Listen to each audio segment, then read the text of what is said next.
Halo, selamat datang di channel saya, Coin Signal Info. Hari ini kita mau lihat perkembangan dari kripto ya, dan ini kita nanti coba bahas tentang BNB, dan kemudian kita lihat juga dulu untuk market untuk sementara ya, khususnya untuk Bitcoin. Nah, untuk Bitcoin di time frame satu hari, dia terlihat di sini ya, kalau dia tampak sideways, dan ini saya curiga dia akan menunggu event dari economic calendar ya, dan kita ketahui nanti malam juga ada tentang CPI ya, core CPI, dan itu berlangsung di setengah 9 malam hari ini. Dan juga perlu diperhatikan ya untuk besok ya, di tanggal 14 Desember juga ada tentang crude oil inventories ya. Ini juga sangat berpengaruh ya tentang minyak dunia ya. Dan di tanggal 15 ada FOMC statement. Nah, ini yang akan membuat volatile untuk harga Bitcoin dan kripto pada umumnya. Dan kita tunggu ya nanti malam setengah 9 sampai di tanggal 15 mungkin Bitcoin akan terjadi volatile yang mungkin agak mengejutkan kita begitu. Namun di sini sebenarnya saya sudah buat support ya, yang sebelumnya juga saya bilang ini agak sulit ditembus juga ya. Ini support sementara di dalam sideways begitu, yaitu di 16.800. Nah, kita harapkan ini ada terjadi lonjakan ya. Kita harapkan seperti itu begitu. Jadi kita harapkan Bitcoin ini dapat menembus di 17.500. Kalau itu tidak mampu juga atau terpantul lagi, itu sangat berbahaya juga ya. Kemungkinan akan terjadi penurunan lagi terus begitu. Nah, kalau kita lihat dari dominasi Bitcoin, memang terjadi kenaikan yang sangat tajam sekali ya, sehingga 41% dan sudah menembus resisten untuk dominasi. Yang video lama juga sudah saya buat tentang ini ya, jadi ketika ini sudah terjadi kenaikan hingga menembus resisten untuk dominasi, kemungkinan altcoin akan rontok, dan rontoknya bisa dibilang sangat parah. Namun kalau kita lihat dari market secara keseluruhan ya, market yang terparah di sini di antara 10 besar adalah BNB, yaitu Binance ya. Binance ini tidak henti-henti diserang FUD ya. Memang benar ya kata pepatah ya, semakin tinggi pohon itu angin semakin kencang begitu. Sehingga kemungkinan besar pohon itu bisa patah. Sama halnya dengan Mt. Gox juga pada waktu itu adalah exchanger terbesar di dunia. Sama halnya juga seperti FTX sudah masuk ke ranking 2 dunia dan angin semakin kencang dan akhirnya FTX pun roboh. Nah, kita lihat tentang harga Binance ini, pengaruh dari FUD. Memang belum berhenti ya dampak dari FTX ini. Jadi konon katanya FTX ini juga ada sebuah dendam tersendiri kepada Binance. Namun sebenarnya si Sam ini sudah ditangkap ya katanya di Bahamian ya, menurut otoritas Bahamian ya. Nah, ini juga tampaknya menjadi drama baru lagi antara Binance dan FTX. Nah, kita tunggu aja kelanjutannya bagaimana.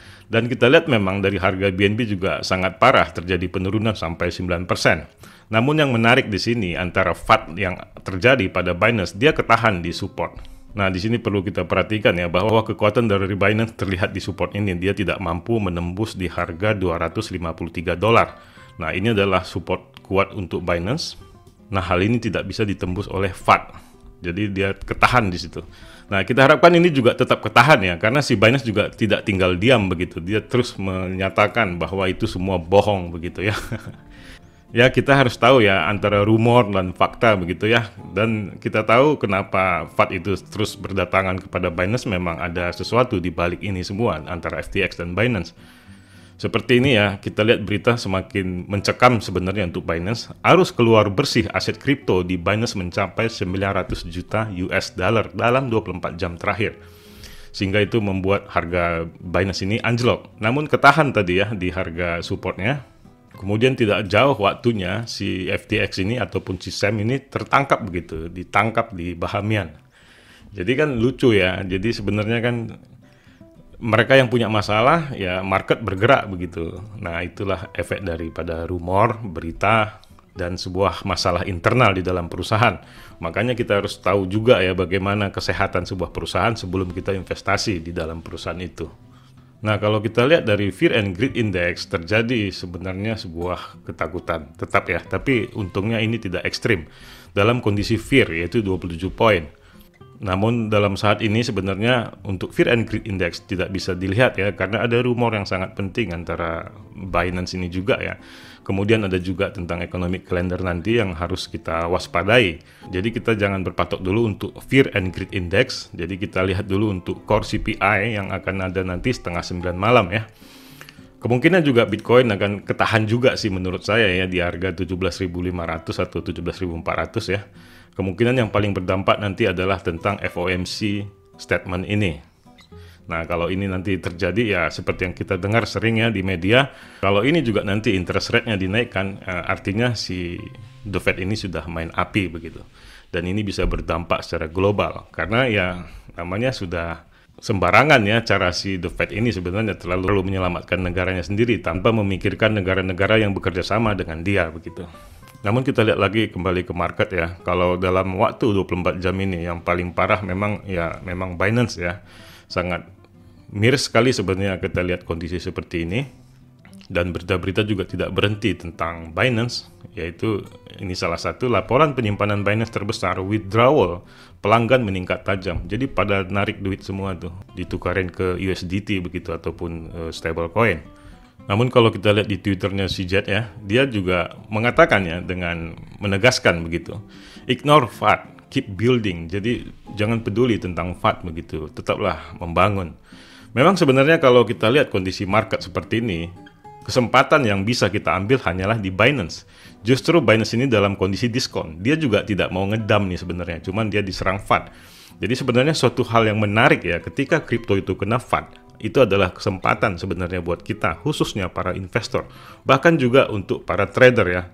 Kalau kita lihat harganya, memang dia sudah ketahan di 253, dan sebenarnya itu sangat baik untuk para trader untuk masuk ya, dan itu adalah kesempatan untuk mengambil scalping ataupun copet-copet lah begitu. Nah, bisa kita ambil target-target 1-2% atau 3% untuk Binance. Kemudian kalau untuk investor ini juga harga sudah deep ya, sangat baik untuk DCA dan kita boleh serok lagi untuk Binance. Saya yakin ini akan terjadi kenaikan selanjutnya ya, setelah mungkin ada dampak dari Bitcoin juga dan economic calendar kalau ada berita positif dan terjadi volatile. Namun ketika si Jet dapat membuktikan kalau itu memang FUD itu adalah benar-benar tidak benar ya kemungkinan Binance akan terjadi kenaikan. Jadi tidak perlu khawatir sebenarnya, apalagi kita lihat agresi daripada si Jet ini yang memiliki antusiasme yang sangat tinggi terhadap proyeknya dalam membangun Binance dan mempertahankan Binance menjadi yang terbaik. Ya kita pasti sangat yakin untuk serok Binance ini. Jadi itu aja yang bisa saya sampaikan ya dalam kondisi market ini. Sebenarnya kondisi sekarang ini market yang lagi patut diperbicarakan adalah Binance. Karena dia lagi diserang FUD dan ada juga FTX lagi dalam masalah ya. Dan sudah dipenjara katanya ya, ditahan ya. Saya belum tahu, belum ada putusan sidang. Dan itu yang sedang menjadi drama market saat ini yang menggerakkan pasar. Karena kalau kita lihat dengan harga-harga yang lain, semuanya tampak biasa-biasa aja begitu. Penurunannya standar gitu.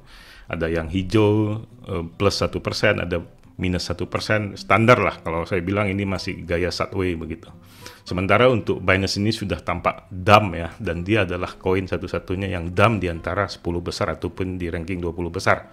Tetap disclaimer on ya, Dior dan Reserve Mandiri tetap bijaksana dalam mengambil keputusan ya. Sebelum saya mengakhiri video ini, saya mau mengundang Anda untuk mendaftar di akun Binance, yang merupakan exchanger atau bursa kripto terbesar di dunia dari segi kapitalisasi dan keuangan reserve-nya yang transparan, dengan total asetnya sebesar 69 miliar US dollar, atau dalam rupiah 1080 triliun rupiah. Untuk mendaftar, ada link pendaftaran di deskripsi video. Dengan mendaftar melalui link pendaftaran di bawah, Anda mendapatkan diskon fee 20% setiap transaksi seumur hidup. Dan mendapatkan juga dana Rp100.000 ketika pertama kali mendaftarkan akun Binance. Anda juga bisa mendownload Binance di Play Store dengan memasukkan kode diskon FUBG7SNU. Dan tetap mendapatkan diskon 20% setiap trading seumur hidup dan dana Rp100.000. Banyak sekali kelebihan Binance, baik dari segi kecepatan dalam trading dan paling stabil, hampir tidak pernah error ketika market lagi meroket. Selain itu juga memiliki banyak fitur seperti staking, tabungan fleksibel, auto investasi yang cocok untuk Anda yang sedang DCA atau dollar cost averaging. Dan ada juga fitur Launchpad dan Launchpool yang pada dasarnya ketika kripto baru launch di Binance akan mendapatkan keuntungan hingga 20.000% yang tertinggi. Tentunya dengan kecepatan tangan Anda untuk take profit. Silakan daftar segera, kesempatan terbatas. Dan Anda bisa tanyakan hal-hal yang perlu Anda ketahui di DM Instagram saya. Dan di akhir video saya ucapkan salam profit.